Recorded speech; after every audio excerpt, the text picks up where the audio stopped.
Hey, what's up, everyone? Kino here, and I'm back with another reaction to House of the Dragon.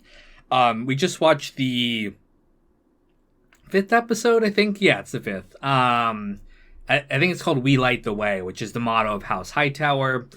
An interesting episode. I have some criticisms of it, but interesting. Um, so the episode begins with the Targaryens going to Driftmark, which is the castle of, or was it Driftmark or was it High Tides? It's one. The Valerians have two castles. They go to one of them, and the king proposes a marriage between Corlys Valerian's son Laenor and Rhaenyra. So he will be the consort of the king, or the consort of the queen, king consort, which means he's not the actual king. It's Rhaenyra is still the one with the power, but he's her husband, kind of like Prince Philip and the Queen of England. Their children will inherit the Iron Throne.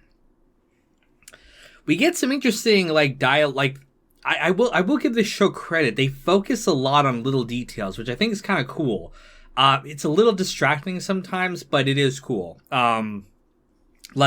They get into a little bit of an argument over what the royal house is going to be named. That's something I didn't expect them to talk about, but it's like, oh, okay, yeah, this is something to actually discuss, which I thought was pretty interesting. But anyway, they propose the marriage is agreed to. The only hiccup is that Sir Laenor is gay.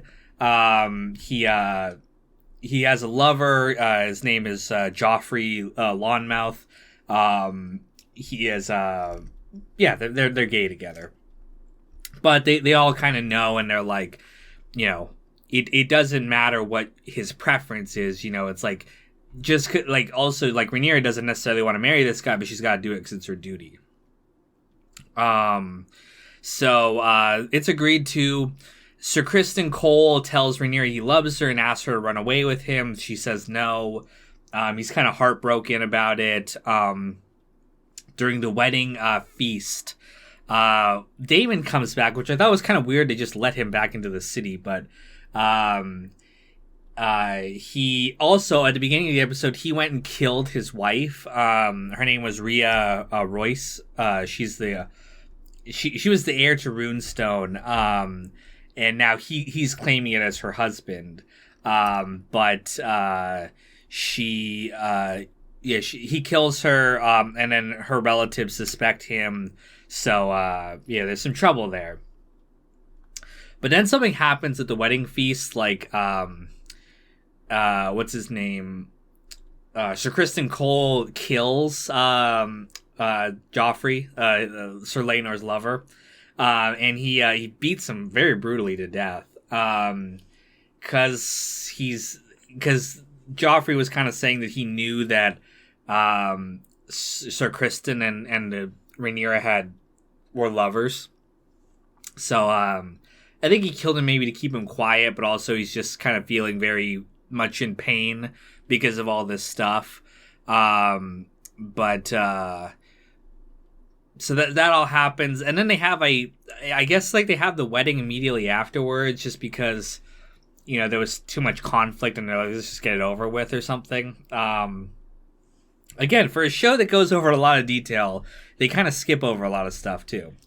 But at the end, Alicent kind of stops Sir Kristen Cole from killing himself. He confessed to her what happened between him and Rhaenyra, so now she knows. And she's kind of against Rhaenyra now because of what happened, because of her lies, and the fact that, she's acting immorally. And also, her father warned her that Rhaenyra is going to want to have her son Aegon killed because he'll always be a threat to her claim on the throne. So we have a lot of interesting stuff happening. And this is the last episode where we're going to have Rhaenyra and Alicent played by the actresses who play them. Next episode, we saw in the flash forward that they're going to be played by older actresses because time is supposed to have passed since then.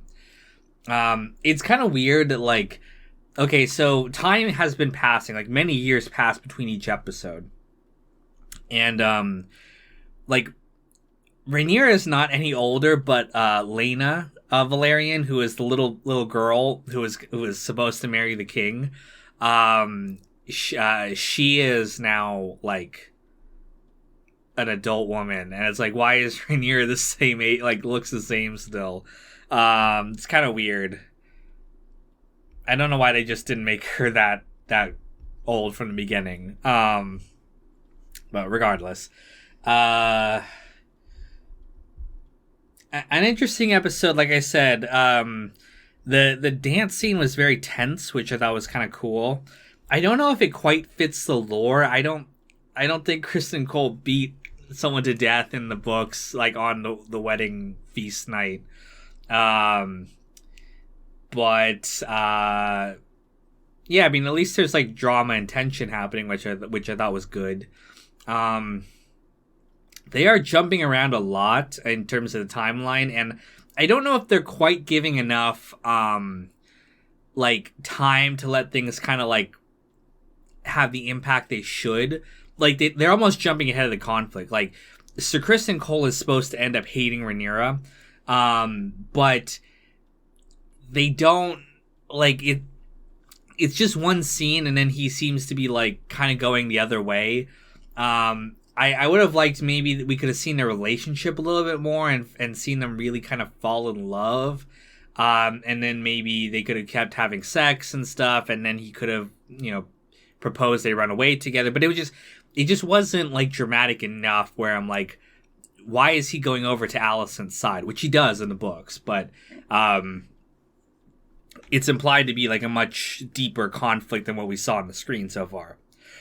The same thing I thought last episode with, Sir Otto Hightower kind of really trying to get Aegon on the throne. We didn't really see that too much. Like, you could argue it's been happening off screen, but it's like, come on. That's not an excuse. Show it on screen if it's happening. But aside from like the one or two times he brought it up, it didn't seem enough where it was like, he was supposed to have brought up the Aegon thing a bunch of times to the point where finally Viserys kicked him out. But again, they just kind of jumped ahead, and it felt like it wasn't given the weight that it should have had. Again, also Damon just coming back, and it just felt like out of place. I don't know if it happens in the books or not, but the fact that he can just show up unannounced and no one's like, none of the Kingsguard are trying to stop him or anything. I felt the fight scene, while it was tense, I was like, come on, guys. What are the guards doing during this scene where they're allowing this to happen? But I am excited next episode. Like I said, it seems like we're really getting into the conflict and setting up the dance. I wonder if maybe... I understand where they're going to end it. They're going to end it with like the death of Viserys and Aegon stealing the throne, and Rhaenyra declaring war, and then we'll see the war next season. I wonder if maybe we should have started earlier and just like slowed it down a little bit and given more time to these characters. Because like we said, we only got 5 episodes with this Rhaenyra, and now we're going to have to jump ahead, and she's going to be a new actress. I wonder if we had enough time to really like appreciate her and really like, get to know her as the actress who's playing her right now. But like I said, an interesting episode overall. We'll see how they go. I'm like mostly positive about this series so far. I'm not like, oh my god, this is amazing, but it's pretty good. We'll have to see how they carry it from here on out, but yeah, we'll see. I'll leave it there. Anyway, thank you guys for watching, and stay tuned for the next reaction coming next week.